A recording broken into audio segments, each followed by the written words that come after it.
Welcome to స్వతంత్ర. నేను విజయ్. ముందుగా హెడ్లైన్స్ చూద్దాం. కాసేపట్లో తాడిపత్రికి సీఎం జగన్ మలి విడత ఎన్నికల ప్రచారానికి శ్రీకారం.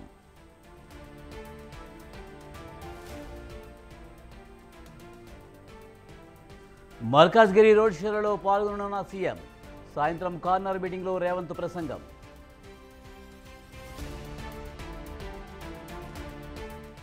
నేడు ఉమ్మడి వరంగల్లో కేసీఆర్ బస్సు యాత్ర. బీఆర్ఎస్ అభ్యర్థి గెలుపు కోసం గులాబీ బాస్ ప్రచారం.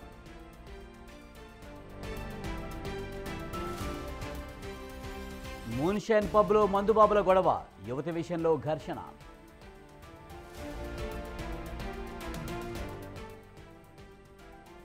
తెలుగు రాష్ట్రాల్లో కొనసాగుతున్న ఎండల తీవ్రత.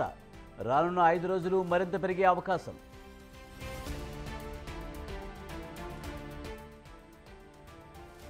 ఐపీఎల్ 2024 టోర్నమెంట్లో నేడు 2 కీలక మ్యాచ్లు.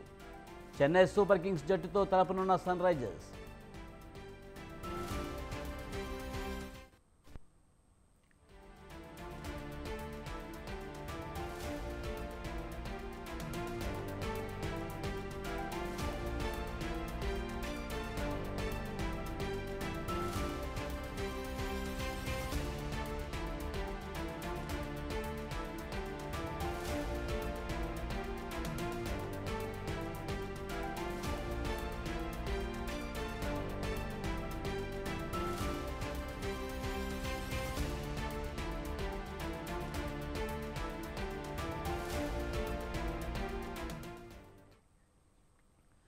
హైదరాబాద్ ఫిలిం నగర్లో మందుబాబులు హల్చల్ చేశారు.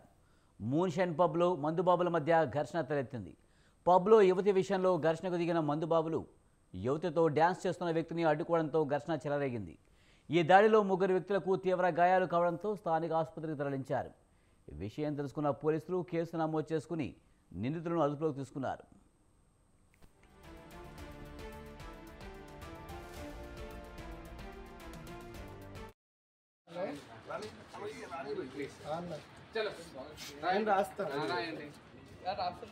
ట్రీట్మెంట్ కూడా పోతలేదు చెప్తే కూడా అదే అంటున్నా కట్ అయింది చేయడానికి ఫస్ట్ ట్రీట్మెంట్ కి పోమంటున్నా నేను.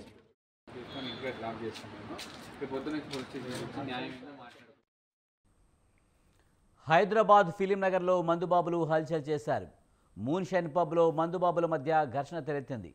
పబ్లో యువతి విషయంలో ఘర్షణకు దిగిన మందుబాబులు యువతితో డ్యాన్స్ చేస్తున్న వ్యక్తిని అడ్డుకోవడంతో ఘర్షణ చెలరేగింది. ఈ దాడిలో 3 వ్యక్తులకు తీవ్ర గాయాలు కావడంతో స్థానిక ఆసుపత్రికి తరలించారు. ఈ విషయం తెలుసుకున్న పోలీసులు కేసు నమోదు చేసుకుని నిందితులను అదుపులోకి తీసుకున్నారు.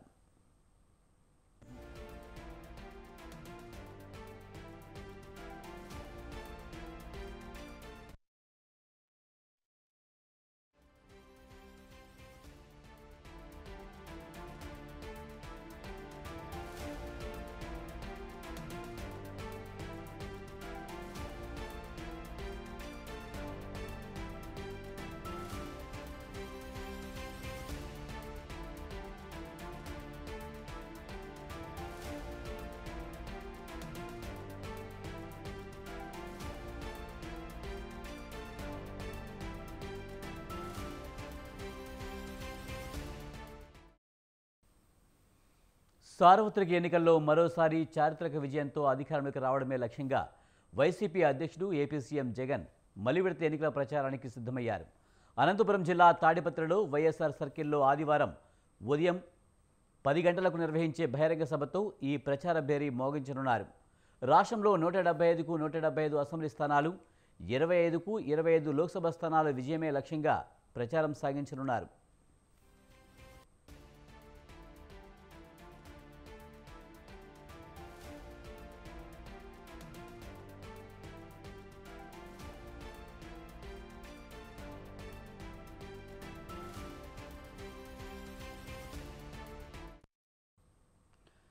మధ్యాహ్నం 12:30 తిరుపతి లోక్సభ స్థానం పరిధిలోని వెంకటగిరిలోని త్రిభువని సర్కిల్లో నిర్వహించే బహిరంగ సభలో సీఎం జగన్ పాల్గొంటారు.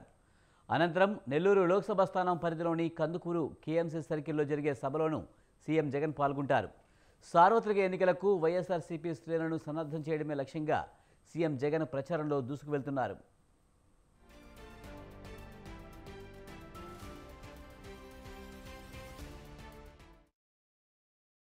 ఇప్పటికే సిద్ధం సభలు మేమంతా సిద్ధం బస్సు యాత్రలతో రాష్ట్ర వ్యాప్తంగా పర్యటించిన సీఎం జగన్ ఎన్నికల మలివిడత ప్రచారానికి శ్రీకారం చుడుతుండటంతో వైఎస్ఆర్సీపీ శ్రేణుల్లో నయా జోష్ నెలకొంది.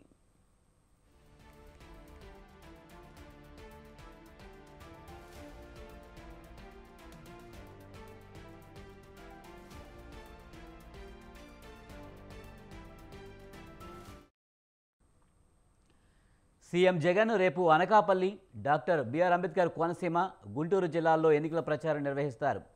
ఉదయం 10 గంటలకు అనకాపల్లి జిల్లా చోడవరంలో, మధ్యాహ్నం 12 గంటల 30 నిమిషాలకు డాక్టర్ బిఆర్ అంబేద్కర్ కోనసీమ జిల్లా పి గన్నవరంలో ప్రచారం చేస్తారు. సాయంత్రం గుంటూరు జిల్లా పొన్నూరు సభల్లో సీఎం జగన్ పాల్గొని ప్రసంగిస్తారన్నారు.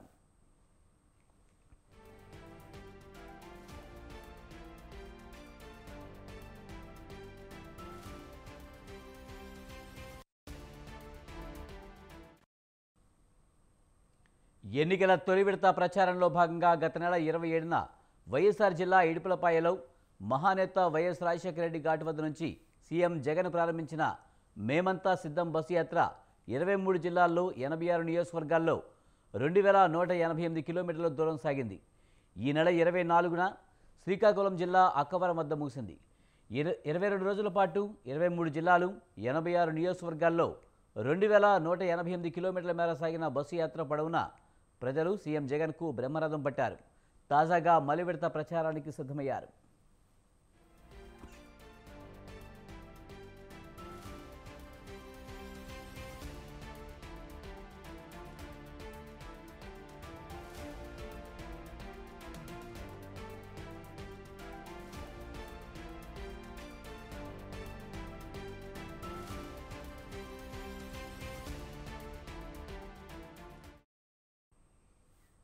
ఆంధ్రప్రదేశ్ ఎన్నికల్లో మరోసారి గెలవాలన్న పట్టుదలతో ఉన్న వైసీపీ ప్రజాకర్షక హామీలతో ఓటర్ల ముందుకు వచ్చింది. విద్య, వైద్యం, వ్యవసాయం సహా మొత్తం 9 అంశాలతో మేనిఫెస్టో విడుదల చేశారు వైసీపీ అధినేత ఏపీ సీఎం జగన్. 2019 ఎన్నికల సందర్భంగా ఇచ్చిన హామీల్లో 99% నెరవేర్చామని ప్రకటించారు. చేయగలిగినవి మాత్రమే చెబుతున్నామన్న ఆయన మోసం చేయడం, అబద్ధాలు చెప్పడం తనకు తెలియదన్నారు. మరోవైపు సూపర్ 6, సూపర్ 7 పేరుతో టీడీపీ అధినేత చంద్రబాబు మళ్లీ ప్రజల్ని మోసం చేసేందుకు వస్తున్నారంటూ విమర్శలు గుప్పించారు.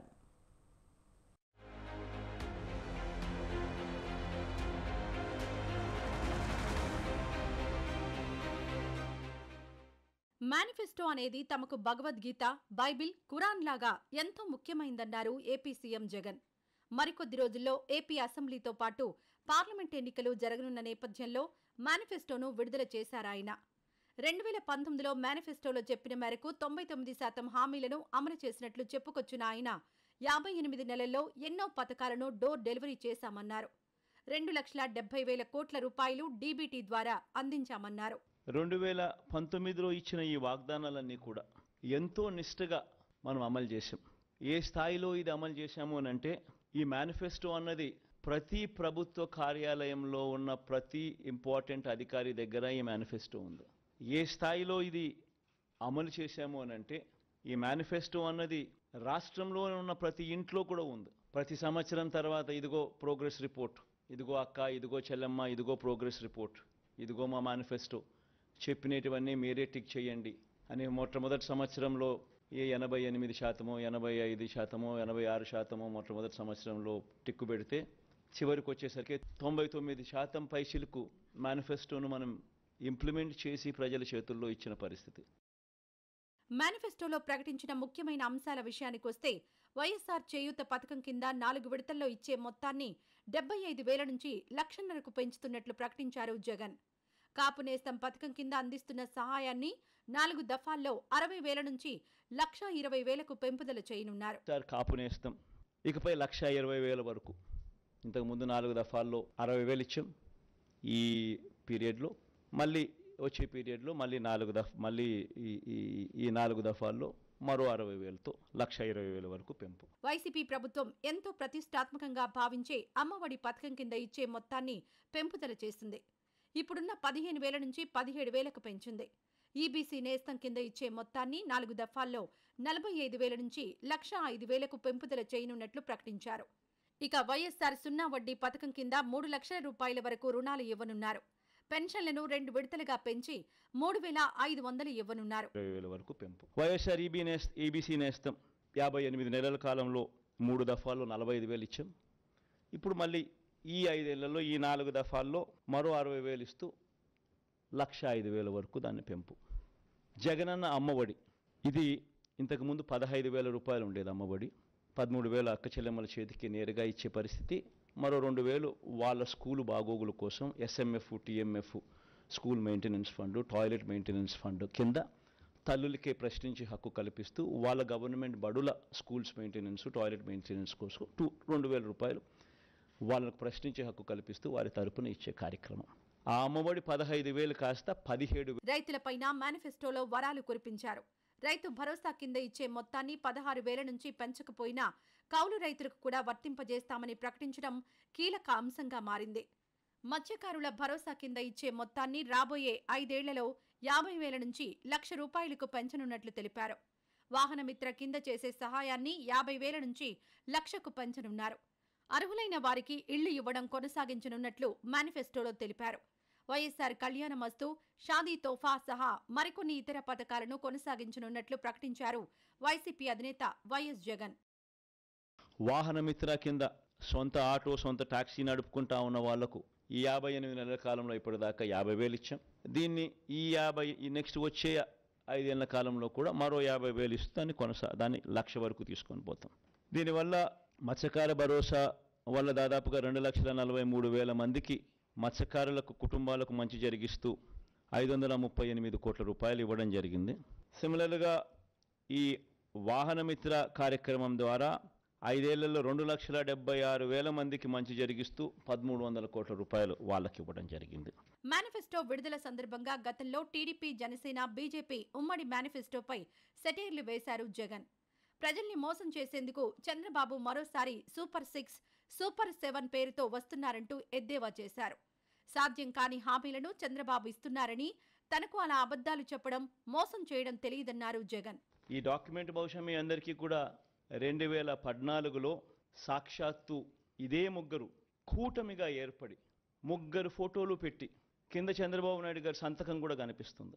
ముఖ్యమైన అంశాలు అనంటూ ఈ పాంఫ్లెట్ 2014 ఎన్నికలకు ముందు ప్రతి ఇంటికి పంపించారు. ఈ పాంఫ్లెట్ ప్రతి ఇంటికి పంపించిన ఈ పాంఫ్లెట్ను చూసి ఏ మాదిరిగా ప్రజలు నమ్మి వీళ్ళకు ఓటు వేసినందుకు వాళ్ళ బ్రతుకులు ఏ రకంగా అతలాకుతలమైనాయి అన్నది కూడా ప్రతి ఒక్కరూ నాగరిక ప్రపంచంలో గమనించాల్సిన అంశం. రైతుల రుణమాఫీపై మొదటి సంతకం చేస్తానన్నారు. మరి 87,612 కోట్ల రూపాయలు రుణమాఫీ అయిందా? పొదుపు సంఘాల రుణాలు పూర్తిగా రద్దు చేస్తామన్నారు. 1 రూపాయైనా మాఫీ చేశారా? ప్రజలు మిమ్మల్ని నమ్మి మీకు ఓట్లు వేస్తే ముఖ్యమైన హామీలు అని అంటూ మీరు చెప్పిన వీటి పరిస్థితుల్లో కనీసం ఇందులో ఒక్కటంటే ఒక్క హామీ అయినా నెరవేర్చారా? పోనీ ప్రత్యేక హోదా అయినా తెచ్చారా? దాన్ని అమ్మేశారు. అటు రాజధాని విషయంలోనూ మరోసారి క్లారిటీ ఇచ్చేశారు వైసీపీ అధినేత జగన్. అధికారంలోకి రాగానే విశాఖను రాజధానిగా చేస్తామన్నారు. రాష్ట్రానికి గ్రోత్ ఇంజన్గా తీర్చిదిద్దుతామన్నారు. అమరావతిని శాసన రాజధానిగా, కర్నూలును న్యాయ రాజధానిగా అభివృద్ధి చేస్తామంటూ చెప్పుకొచ్చారు జగన్. రాజధానికి సంబంధించి 2024లో వైఎస్ఆర్ కాంగ్రెస్ పార్టీ ప్రభుత్వం మళ్లీ ఏర్పడగానే విశాఖ పరిపాలనా రాజధానిగా పాలన సాగుతుంది. రాష్ట్ర అభివృద్ధికి గ్రోత్ ఇంజన్లా పనిచేసేలా విశాఖను అభివృద్ధి చేస్తాం. అమరావతిని శాసన రాజధానిగా, కర్నూలును న్యాయ రాజధానిగా కూడా అభివృద్ధి చేస్తాం. ఇక గిగ్ వర్కర్లకు వైఎస్ఆర్ బీమా పథకం వర్తింపజేయనున్నట్లు తెలిపారు జగన్. ఎస్సీ, ఎస్టీ కాలనీలకు ఉచిత కరెంట్ ఇవ్వనున్నట్లు ప్రకటించారు. వీటితో పాటు మరిన్ని హామీలు మేనిఫెస్టోలో పొందుపరిచారు వైసీపీ అధినేత. మరి ఆయా పథకాల కింద ఇచ్చే మొత్తాలు పెంచడం, కౌలు రైతులకు రైతు భరోసా లాంటివి వైసీపీకి ఏ మేరకు ఈ ఎన్నికల్లో ఓట్లు సాధించి పెడతాయన్నది ఆసక్తి రేపుతోంది.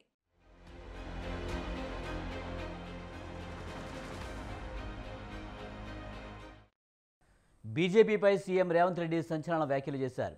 భారత్ను రిజర్వేషన్ రహిత దేశంగా మార్చడమే బీజేపీ లక్ష్యమని, బీసీ, ఓబీసీలపై బీజేపీ సర్జికల్ స్ట్రైక్ చేయబోతుందని, అందుకే ఈ ఎన్నికలను వేదికగా చేసుకుని బీజేపీ 400 సీట్లు అంటుందన్నారు. బీజేపీ కుట్రను తిప్పికొట్టేందుకు కాంగ్రెస్ పార్టీ పోరాటం చేస్తుందని స్పష్టం చేశారు. ప్రధాని మోడీ, అమిత్ షా అన్ని వ్యవస్థలు, సంస్థలను వాడుకుని ప్రజాస్వామ్యాన్ని ప్రమాదంలో పడేస్తున్నారని మండిపడ్డారు. సమూలంగా మార్చాలని కంకణం కట్టుకొని రాజ్యాంగాన్ని మార్చాలి అంటే 2/3 మెజారిటీ కావాలి అంటే 3/2 మెజారిటీ వాళ్ళ సొంతంగా ఉంటే ఇక మిగతా ఇతర రాష్ట్రాలలో శాసనసభలో తీర్మానాన్ని బెదిరించైనా ఆమోదింపజేయడానికి అన్ని రకాలుగా ప్రణాళికలు రచించి ఈ రోజు ఎన్నికల బరిలో దిగి 400 సీట్లు గెలుస్తాము 400 సీట్లు కావాలి అంటున్నారు. ఇస్ బార్ 400 పార్ అనేది ఎందుకు అని అంటే రాజ్యాంగాన్ని పూర్తిగా సమూలంగా మార్చివేసి రిజర్వేషన్లను రద్దు చేసి ఈ భారతదేశాన్ని రిజర్వేషన్ రహిత దేశంగా మార్చాలన్న ఆలోచనతోటి ఈ రోజు వాళ్ళు మన మీద దాడి చేస్తున్నారు. నరేంద్ర మోడీ, అమిత్ షా ఈ దేశ మూలవాసులైన దళితులు, గిరిజనులు, బీసీ, ఓబీసీల మీద సర్జికల్ స్ట్రైక్ చేస్తున్నారు. ఈ సర్జికల్ స్ట్రైక్ కి ఈ ఎన్నికలను క్షేత్రంగా వాళ్ళు ఈ రోజు నిర్ణయం తీసుకున్నారు. దేశం అత్యంత ప్రమాదం వైపు వేగంగా ప్రయాణం చేస్తుంది. రాజ్యాంగం యొక్క మూల స్తంభాలైన రిజర్వేషన్ల ప్రక్రియ నుంచి సోషల్ ఫ్యాబ్రిక్ నంతా కూడా దెబ్బతీసి ఈ రోజు ఈ రకమైన కుట్ర జరుగుతుంది. ఈ కుట్రను తిప్పికొట్టడానికి మేము ప్రయత్నం చేస్తుంటే రాహుల్ గాంధీ గారి మీద అమిత్ షా, నరేంద్ర మోడీ గారు ఏ రకమైన దాడులు చేస్తున్నారంటే కాంగ్రెస్ పార్టీ అధికారంలోకి వస్తే హిందువుల ఆడబిడ్డల మెడలో ఉన్న తాలి పుస్తలు కూడా గుంజుకుంటారు, మీ ఆస్తులను గుంజుకొని ఇతరులకు పంచిపెడతారు, మీకు 2 ఇళ్ళు ఉంటే ఒక ఇల్లు గుంజుకుంటారు. ఇలాంటి బాధ్యత రహితంగా ఒక ప్రధానమంత్రి, కేంద్ర హోంశాఖ మంత్రిగా ఈ రోజు వాళ్ళు మాట్లాడుతున్నారు. ప్రజాస్వామ్యం యొక్క మనుగడ, ఈ దేశం యొక్క సామాజిక వర్గాల యొక్క ఆలోచన విధానానికి వ్యతిరేకంగా ఈరోజు భారతీయ జనతా పార్టీ ఈ ఎన్నికలను నిర్వహించి ఏదో ఒక రకంగా అక్రమంగానో దౌర్జన్యంగానో ఈ ఎన్నికలలో ఫలితాలు సాధించి 400 సీట్లు చేరుకొని రాజ్యాంగం యొక్క ప్రాథమిక సూత్రాల మీదనే దాడి చేయాలని కంకణబద్దులై ఈరోజు నరేంద్ర మోడీ గారు, అమిత్ షా గారు దేశం నలుమూలల తిరుగుతూ అన్ని రకాల వ్యవస్థల్ని, సంస్థల్ని వినియోగించి దాడి చేస్తున్నారు ముప్పేట. ఈ అంశాలను పరిగణలోకి తీసుకున్న తర్వాతనే కాంగ్రెస్ పార్టీ ఒక స్పష్టమైన ఆరోపణ భారతీయ జనతా పార్టీ మీద చేస్తున్నది. ఆ అంశానికి నరేంద్ర మోడీ గారు, అమిత్ షా గారు ఇప్పటి వరకు సమాధానం చెప్పలేదు. జేపీ నడ్డా గారు కూడా పార్టీ యొక్క విధానాన్ని ఇప్పటికీ చెప్పడం లేదు. రిజర్వేషన్లను 3 విధాలుగా, 1 రాజకీయపరమైన రిజర్వేషన్, 2 ఉద్యోగ నియామకాలలో రిజర్వేషన్, 3 విద్యలో ఈ 3 రకాలైన రిజర్వేషన్లను రాజ్యాంగము ఎస్సీ ఎస్టీలకు ప్రాథమిక హక్కుగా ఇవ్వడం జరిగింది. వీటితో పాటు 15% ఎస్సీ రిజర్వేషన్, 7.5% ఎస్టీల రిజర్వేషన్లను కూడా కేటగారికల్గా వాళ్ళకి ఇవ్వాల్సిన శాతాన్ని దేశం యొక్క జనాభాను దృష్టిలో పెట్టుకొని ప్రాథమికంగా ఒక అంచనాకు వచ్చి ఈ రిజర్వేషన్లను అమలు మొదలు పెట్టడం ఆనాడు కాంగ్రెస్ పార్టీ ఈ నిర్ణయం తీసుకుంది. ఇక కేటీఆర్ గుండు వాళ్ళ ఓటుడే మిగిలింది తెలంగాణ సమాజంలో. ఇంత స్పష్టంగా ఎన్నికలు దగ్గరకు వస్తుంటే మీ ఎమ్మెల్యే బీజేపీ అభ్యర్థిని నువ్వు గెలుస్తున్నావు అని అభినందించి అల్లై బల్లై చేసుకుంటే షోకాజ్ నోటీస్ కూడా ఇవ్వకుండా, కనీసం వివరణ కూడా అడగకుండా ఆయన బీజేపీని ఓడిస్తా అని రంకెలేస్తున్నాడు. ఆయన మహబూబ్నగర్ పోయిందంటే తిట్టుంటేనే 2 సార్లు కరెంటు పోయిందంట. ఏమైనా బకాసూరు నువ్వు అరణాయన రోజంతా తినడానికి ఎంతసేపు తింటా? 10 నిమిషాలు 15 నిమిషాలు తింటాం తిండి తింటే. సేమ్ ఇట్లనే హౌల మాటలు మాట్లాడింది. సూర్యాపేటలో పోయి పార్టీ ఆఫీస్లో ప్రెస్ మీట్ పెట్టినప్పుడు కరెంటు పోయిందని. నేను మా అధికారులు అడిగితే వాళ్ళకి అధికారికంగా కనెక్షనే లేదు సార్, వాళ్ళు జనరేటర్ మీద ఉన్నారు, ఆ పొట్టైన జనరేటర్ల కట్టబెట్టినట్టు ఆగింది సార్ అని మా అధికారులు చెప్పాను. మరుక్షణం నేను విచారణకు ఆదేశించి సూర్యాపేట అట్లెట్ల కరెంటు పోయిందని అడిగితే అసలు దాని కరెంటు కనెక్షన్ లేదని చెప్పారు. అంటే ఒక 10 ఏళ్ళు ముఖ్యమంత్రిగా పనిచేసి ఈరోజు ప్రధాన ప్రతిపక్ష నాయకుడు ఉన్న కేసీఆర్కి ఇంత అసహనం, ఇన్ని అబద్ధాలు ఎందుకు? ఏం కొట్టుకపోయింది? ఏం మునిగిపోయింది? ఏం అధికారం లేకపోతే సస్తమా? ఏమవుతుందా? ఊపిరాకి చచ్చిపోతావు? అసలు ఏమన్నా 10 ఏళ్ళు దేశాన్ని బట్టి పీడించిన మోడీని ఎట్లా ఓడగొట్టాలనో బాధ్యత లేకుండా 100 రోజులలో 5 గ్యారెంటీలు అమలు చేసి ఈరోజు 2 లక్షల రుణమాఫీ ఖచ్చితంగా అమలు చేస్తామని మేము చెప్తుంటే, అరే పిల్లగాడు ఏదో తిప్పల పడుతున్నాడు, చేయని చూద్దాం, 6 నెలలు సంవత్సరం సంసారం చేయని, పిల్లనో పిల్లగాడో పుట్టని అని అంటాడు ఎవడన్నా పెద్దోళ్ళు. కడపకాడు అడ్డం పట్టుకున్నట్టుంది నా వ్యవహారం. ఏంది జరగొద్దు, ఏంది ఉండొద్దు, ఏం పోయే కాలము, ఏంది దుర్మార్గము. చంద్రశేఖరరావు ఈ విషయాన్నే మాట్లాడతలేడు. ఆయన ప్రపంచంలో అన్ని మాట్లాడుతున్నాడు. అమలాపురం నుంచి అమెరికా వరకు మాట్లాడుతున్నాడు, చంద్రమండలం నుంచి చింతమడక వరకు మాట్లాడుతున్నాడు. కానీ బీజేపీ చేస్తున్న కుట్ర గురించి మాత్రం మాట్లాడతలేడు. రిజర్వేషన్లు రద్దు చేసే ఆలోచనను బీజేపీని ప్రశ్నించడం లేదు. గతంలోనే చంద్రశేఖరరావు గారు రాజ్యాంగాన్ని మొత్తం రద్దు చేసి కొత్తది రాసుకోవాలని. ఎవరి ఆలోచన ఇది? రాజ్యాంగాన్ని రద్దు చేసి కొత్తది రాసుకునేది ఆర్ఎస్ఎస్ విధానమే కదా. ఇవాళ చంద్రశేఖరరావు స్వయంగా భావజాలానికి ప్రభావితమైందా, లేకపోతే జైల్లో ఉన్న బిడ్డకు బెయిల్ కోసము ఈరోజు ఎస్సీ ఎస్టీ బీసీ ఓబీసీ రిజర్వేషన్లను తాకట్టు పెట్టి బీజేపీకి సహకరిస్తున్నాడా? చంద్రశేఖరరావు గారు కూడా తన విధానాన్ని ప్రకటించాలి. నేను స్పష్టంగా సూటిగా చంద్రశేఖరరావును డిమాండ్ చేస్తున్నా ఎస్సీ ఎస్టీ బీసీ ఓబీసీ రిజర్వేషన్లను రద్దు చేయాలన్న భారతీయ జనతా పార్టీ విధానం మీద టీఆర్ఎస్ విధానం ఏంది, రిజర్వేషన్ల రద్దును వ్యతిరేకిస్తే మీ పోరాట కార్యాచరణ ఏంది, బీజేపీకి వ్యతిరేకంగా 100 రోజులైన మా ప్రభుత్వాన్ని దిగిపోవాలి, మా ప్రభుత్వాన్ని పడగొట్టాలని కార్యాచరణ ప్రకటించి బస్సు యాత్ర చేస్తున్నా అంటున్నావు కదా. 10 సంవత్సరాల అధికారంలో ఉండి ప్రజలందరినీ పీల్చి పిప్పి చేసి అక్రమ కేసుల ద్వారా ఈరోజు రాజ్యాంగాన్ని దెబ్బతీసే మోడీ మీద నీ పోరాట కార్యాచరణ ఎక్కడుంది? 5 ఏళ్ల కోసం ఎన్నుకున్న మా ప్రభుత్వాన్ని ఇప్పటికిప్పుడు దించేయాలని కేసీఆర్ గారు, కేటీఆర్ గారు, హరీష్ గారు అంటున్నారు. 10 ఏళ్లు ప్రజల్ని మోసం చేసిన మోడీని దించడానికి మీ దగ్గర ఉన్న కార్యాచరణ ఏంది? 100 రోజులే అయిన మా ప్రభుత్వమా మీ టార్గెట్? 10 సంవత్సరాల నుంచి ప్రజల్ని వంచి దేశాన్ని దోసుకుని ప్రధానమంత్రి అయిన నరేంద్ర మోడీ గారు 55 లక్షల కోట్ల రూపాయలు దేశం మీద అప్పు ఉంటే ఈ రోజు 168 లక్షల కోట్ల రూపాయలు అప్పు అయింది. ఒక్క నరేంద్ర మోడీ గారు 10 సంవత్సరాలలో 113 లక్షల కోట్ల రూపాయల అప్పు తీసుకొచ్చిండు. 10 సంవత్సరాలలో ఒకే ఒక్క నరేంద్ర మోడీ దానికంటే 2 పైన అప్పు చేసిండు. ఒక్కసారైనా ఈ అప్పు ముప్పు గురించి కేసీఆర్ మాట్లాడాడు. ఇక కేసీఆర్ కేటీఆర్ గుండు వాళ్ళ ఓటుడే మిగిలింది తెలంగాణ సమాజంలో. ఇంత స్పష్టంగా ఎన్నికలు దగ్గరకు వస్తుంటే మీ ఎమ్మెల్యే బీజేపీ అభ్యర్థిని నువ్వు గెలుస్తున్నావు అని అభినందించి అల్లై బల్లై చేసుకుంటే షోకాజ్ నోటీస్ కూడా ఇవ్వకుండా కనీసం వివరణ కూడా అడగకుండా ఆయన బీజేపీని ఓడిస్తా అని రంకెలేస్తున్నాడు. ఆయన మహబూబ్నగర్ పోయిందంటే తిట్టుంటేనే 2 సార్లు కరెంటు పోయిందంట. నువ్వేమైనా బకాసూరు నువ్వు అరణాయన రోజంతా తినడానికే ఎంతసేపు తింటావా? 10 నిమిషాలు 15 నిమిషాలు తింటాం తిండి తింటే. సేమ్ ఇట్లనే హౌల మాటలు మాట్లాడింది. సూర్యాపేటలో పోయి పార్టీ ఆఫీస్లో ప్రెస్ మీట్ పెట్టినప్పుడు కరెంటు పోయిందని. నేను మా అధికారులు అడిగితే వాళ్ళకి అధికారికంగా కనెక్షనే లేదు సార్, వాళ్ళు జనరేటర్ మీద ఉన్నారు, ఆ పొట్టైన జనరేటర్లో కట్టబెట్టినట్టు ఆగింది సార్ అని మా అధికారులు చెప్పాను. మరుక్షణం నేను విచారణకు ఆదేశించిన. సూర్యాపేటలో అట్లట్ల కరెంటు పోయిందని అడిగితే అసలు దాని కరెంటు కనెక్షన్ లేదని చెప్పారు. అంటే ఒక 10 ఏళ్ళు ముఖ్యమంత్రిగా పనిచేసి ఈరోజు ప్రధాన ప్రతిపక్ష నాయకుడు ఉన్న కేసీఆర్కి ఇంత అసహనం, ఇన్ని అబద్ధాలు ఎందుకు? ఏం కొట్టుకపోయింది? ఏం మునిగిపోయింది? ఏం అధికారం లేకపోతే సస్తమా? ఏమవుతుందా? ఊపిరాకి చచ్చిపోతావు. నాకు తెలియదు, ఇంకా దాని మీద పూర్తి వివరాలు నేను తీసుకోలేదు. తప్పకుండా ఆ వివరాలను కూడా బడ్జెట్ సమావేశాల సందర్భంగా విచారణ పూర్తి చేసి అధికారులు నివేదిక ఇచ్చిన తర్వాత మాత్రమే నేను మాట్లాడగలను. ఎందుకంటే బాధ్యత కలిగిన ముఖ్యమంత్రిగా హోంశాఖ కూడా నా దగ్గరనే ఉంది. విచారణ జరుగుతున్నప్పుడు అర్ధాంతరంగా ఆదరబాదరగా ఎవరి మీదనో ఆరోపణ చేయాలనో ఎవరినో గందరగోళపరచాలన్న ఆలోచన నాకు లేదు. అధికారులు విచారణ చేస్తున్నారు. ఏం జరిగింది, ఏం జరగబోతుందని అధికారులు నాకు నివేదిక ఇచ్చే వరకు నేను ఎలాంటి స్పందన ఈ టెలిఫోన్ ట్యాపింగ్ విషయంలో చెప్పదలుచుకోలేదు. తెలుగు రాష్ట్రాల్లో ఎండలు దంచి కొడుతున్నాయి. ఎండలు రోజురోజుకు తీవ్రమవుతున్నాయి. ఎన్నికల వేడి ఓవైపు, ఎండల వేడి మరోవైపు జనాలను ఉక్కిరిబిక్కిరి చేస్తున్నాయి. అత్యధిక ఉష్ణోగ్రతలు తెలంగాణలో నమోదవుతున్నాయి. రోజురోజుకు పెరుగుతున్న ఉష్ణోగ్రతలు ప్రజలను ఠారెత్తిస్తున్నాయి. ఉదయం 9 గంటలకే ఎండ తీవ్రత పెరుగుతోంది. దాదాపు 40 డిగ్రీల ఎండ ఉష్ణోగ్రతలు నమోదవుతున్నాయి.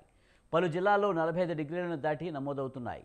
ఈ నేపథ్యంలో ఉదయం 10 గంటల నుంచి సాయంత్రం 5 గంటల వరకు అవసరమైతేనే బయటకు రావాలని వాతావరణ శాఖ అధికారులు సూచిస్తున్నారు. మరోవైపు రానున్న మరో 5 రోజులు ఉష్ణోగ్రతలు మరింత పెరిగే అవకాశం ఉందని వాతావరణ శాఖ హెచ్చరించింది. పలు జిల్లాల్లో వేడిగాలులు వీస్తాయని కరీంనగర్, నల్గొండ, పెద్దపల్లి, జగిత్యాల, వరంగల్, వనపర్తి, యాదాద్రి, రంగారెడ్డి జిల్లాలకు రెడ్ అలర్ట్ జారీ చేసింది. ఏకంగా 8 జిల్లాల్లోని పలు ప్రాంతాల్లో 45 డిగ్రీలు రికార్డు అవుతున్నాయి. దాంతో ఎండవేడిమికి తాళలేక జనాలు బయటికి రావడం లేదు.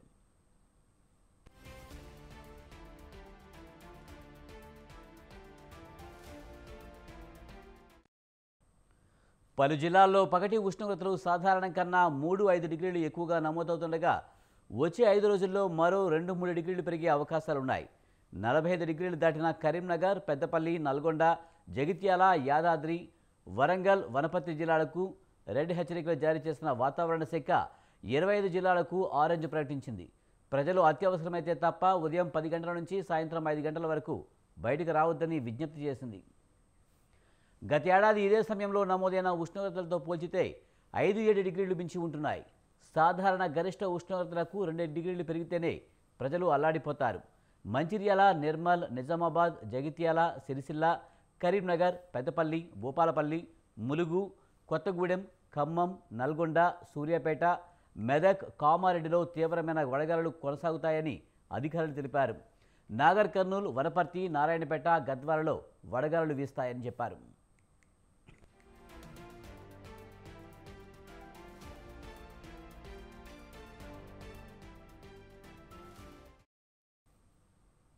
ఐపీఎల్ 2024 టోర్నమెంట్లో భాగంగా ఇవాళ 2 మ్యాచ్లు జరగనున్నాయి.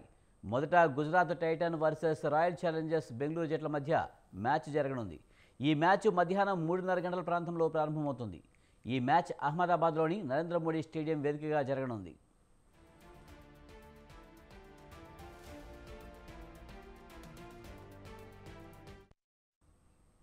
మరొక మ్యాచ్లో చెన్నై సూపర్ కింగ్స్ జట్టుతో సన్ రైజర్స్ హైదరాబాద్ జట్టు తలపడనుంది. ఈ మ్యాచ్ చెన్నై వేదికగా జరగనుంది. రాత్రి 7:30 ప్రాంతంలో ఈ మ్యాచ్ ప్రారంభమవుతుంది.